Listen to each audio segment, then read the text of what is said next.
तो देखिए, यहाँ पे मैंने होस्टिंगर ओपन कर लिया है। अभी मैं आपको बताने वाला हूँ कि कैसे हम एक ही वेबसाइट पे एक ही डोमेन पे मल्टीपल वेबसाइट्स रन कर सकते हैं और उसपे वर्डप्रेस इंस्टॉल कर सकते हैं। मेरे कहने का मतलब ये है, सपोज़ जैसे हमारी एक वेबसाइट है जिसका नाम है codingtest.com और इसके अलावा हमारी एक और वेबसाइट हो सकती है, जैसे इंटीरियर की हो सकती है या एक कोचिंग हो सकती है, कोचिंग की वेबसाइट हो सकती है। तो हम क्या कर सकते हैं कि एक ही डोमेन पे 2 अलग-अलग वेबसाइट बिल्कुल अलग-अलग डिज़ाइन की इंस्टॉल कर सकते हैं। उसपे सेपरेट वर्डप्रेस भी इंस्टॉल कर सकते हैं और सेपरेट वेबसाइट भी बना सकते हैं, ठीक है? होस्टिंगर में इसको कैसे करेंगे सब डोमेन बना करके, आइए मैं बता देता हूँ। जैसे कि मैंने इसको आपको बता दिया, जैसे ये कोडिंग टेस्ट एक डोमेन है, इसी पे हम इंस्टॉल करने वाले हैं। इसका डैशबोर्ड देखिए ये वाला है और अपीयरेंस में मैं जाकर के आपको दिखा भी देता हूँ थीम्स में। इसमें कौन सी थीम, ये वाली थीम देखिए अभी एक्टिव है, जो कि आपको यहाँ पे दिखाई दे रही है, ठीक है?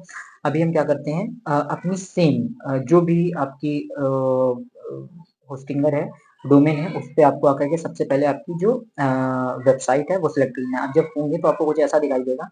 तो सबसे पहले आपको जो चले आना है, वो अपने वो उस डोमेन को सिलेक्ट कर लेना है जिस पे आप करना चाहते हैं। जैसे मैंने यहाँ पे बहुत सारे डोमेन्स है, कोडिंग टेस्ट वाले मुझे करना है, तो मैं चला आऊँगा डैशबोर्ड पर, ठीक है? देखिए इसमें ऑलरेडी इंस्टॉल है वर्डप्रेस ये मेन पे।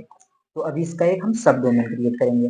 अच्छा, सब डोमेन हम वैसे तो यहाँ से भी क्रिएट कर सकते हैं, डोमेन्स में जाकर के सब डोमेन पे, पर मैं इससे आसान तरीका आपको बताता हूँ। यहाँ पे फाइल मैनेजर में चले जाएँगे। फाइल मैनेजर में आपकी जो एक रूट फाइल होती है वो हमेशा बनी होती है फाइल्स के नेम से।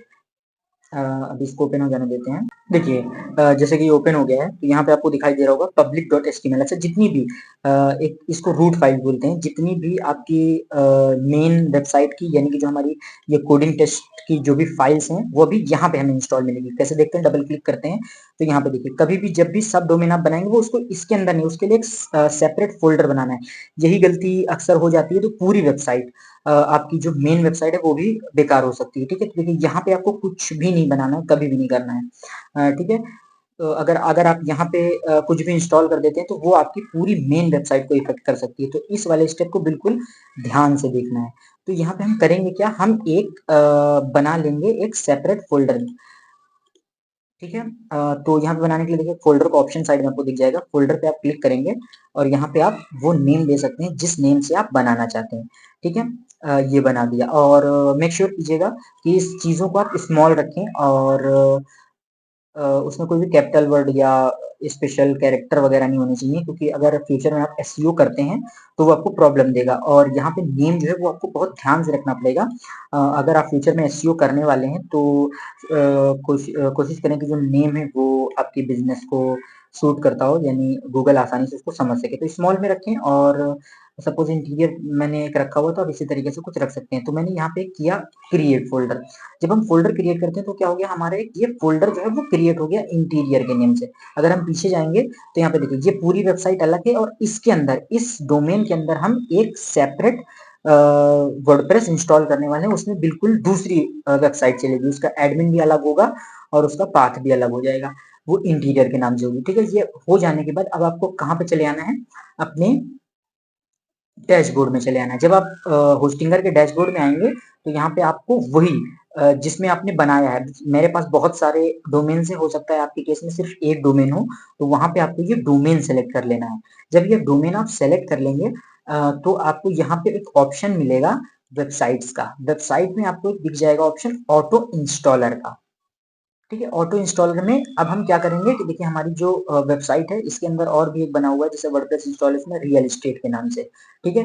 तो इसमें इस वेबसाइट के अंदर एक वेबसाइट और चल रही है जिसका नाम है रियल एस्टेट। एक हम और बनाने जा रहे हैं टेस्टिंग के लिए, ताकि आपको पता चल जाए कि हम कैसे बना सकते हैं। तो यहाँ पे वर्डप्रेस पे सेलेक्ट करेंगे।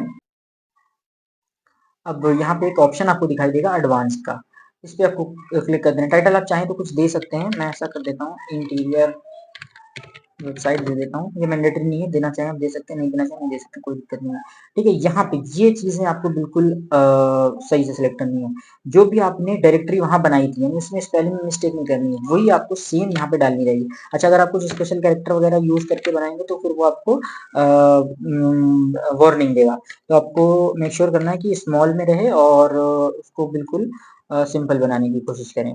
ठीक है, यहाँ पे अभी बस इतनी सी ही सेटिंग है, बस इसी चीज को मेन रखना है, जो यानी वो ख्याल क्या रखना है, जो आपने डायरेक्टरी बनाई थी, यानी एक फोल्डर बनाया था, उस फोल्डर का नाम ही आपको यहाँ पे पेस्ट करना है। ठीक है, और एडमिन पासवर्ड आप एक बना सकते हैं ईमेल जैसे, और उसको नोट करना रहेगा, आप नोट कर लीजिएगा। जैसे ईमेल मैं सेम ही रख लेता हूँ, और मैंने टेस्टिंग के लिए मैं ये वाला पासवर्ड बना लेता हूँ, एडमिन पासवर्ड, ये वाला पासवर्ड आप बना देंगे और उसको कहीं नोट कर लीजिए कि किसकी जरूरत लगेगी। अभी ये सारा चीजें डिफॉल्ट रहने देते हैं, इसमें कुछ भी सिलेक्ट नहीं करना है, हमारा डोमेन ये सिलेक्टेड है। जैसे ही हम नेक्स्ट पे क्लिक करेंगे तो हमें वो बता देगा, इस पे भी कुछ भी क्लिक नहीं करना है, सीधा नेक्स्ट करके इंस्टॉल कर लेना है। ये कुछ टाइम लेगा इंस्टॉल होने में, 2 से 3 मिनट, तो थोड़ा सा वेट कर लेते हैं।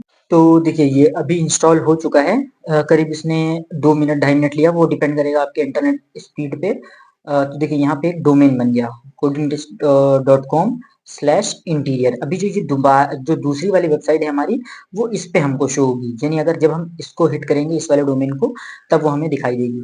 तो हम क्या करते हैं, हिट कर लेते हैं, जैसे ये एक हमारी वेबसाइट है, ये ऑलरेडी इस पे चल रही है, इसको हमने कॉपी कर लिया, पेस्ट करेंगे, और जो हमारा था वो था इंटीरियर। तो अभी क्या करेंगे, स्लैश लगाएंगे और उस फोल्डर को हिट करेंगे। देखिए यहाँ पे इंटीरियर वेबसाइट, जो हमने वहाँ टाइटल दिया था, वो टाइटल यहाँ पे शो हो गया। तो इससे पता चल रहा है कि हमारी जो वेबसाइट है सेकंड वाली, वो सही से इंस्टॉल हो चुकी है। अच्छा, इसका जो डैशबोर्ड है वो भी अलग रहेगा, इसको आप कॉपी करिए, इस वाले डोमेन को, नए टैब में जाइए, इसके आगे लिखिए एडमिन। एडमिन लिख करके आप एंटर जैसे ही लगाएंगे, वो ऑटोमेटिक आपको रिडायरेक्ट कर देगा इसके एडमिन डैशबोर्ड पे। अच्छा, हमने पासवर्ड क्या डाला था इसका, सेम ही रखा था, सारी वेबसाइट्स का भी सेम है, पर आप अलग अलग भी रख सकते हैं, तो मैंने याद रखने के लिए सेम ही रख दिया था। अभी इसको क्या करेंगे, यहाँ पे लॉग इन कर लेंगे। तो जैसे ये लॉग इन होगा तो यहाँ पे आपको दिख जाएगा कि ये कुछ ऐसा दिख रहा है। देखिए दोनों ही अलग हैं, इसको मैं रिफ्रेश कर देता हूँ। ये देखिए, ये कोडिंग टेस्ट, और इस वाले में कोडिंग टेस्ट स्लैश इंटीरियर। और थोड़ा सा चेंज भी करके दिखा देते हैं, अपीयरेंस में चले जाते हैं, थीम में चले गए, कुछ इंस्टॉल कर लेते हैं देखने के लिए कि कुछ है या नहीं। सपोज ये वाला इंस्टॉल करके देखते हैं, ये कुछ टाइम लेगा, ये इंस्टॉल हो गया, इसको भी एक्टिव कर देते हैं। तो जैसे ही हम एक्टिव करेंगे तो हमें अपनी उस इंटीरियर वाली वेबसाइट पे क्या दिखेगा कि हमारा जो थीम है वो इंस्टॉल हो गया है। ठीक है, ये देखिए, तो जो भी आप थीम इंस्टॉल करेंगे वो वाला आपका थीम बाकी यहाँ से कस्टमाइज कर सकते हैं। ये मैं इसको रिफ्रेश करके भी दिखा देता हूँ, इंटीरियर वेबसाइट अपना इस पे एक अलग हो गया है, और ये भी मैं रिफ्रेश करके दिखा दे रहा हूँ, इस पे बिल्कुल अलग है, यानी ये दोनों सेम ही है।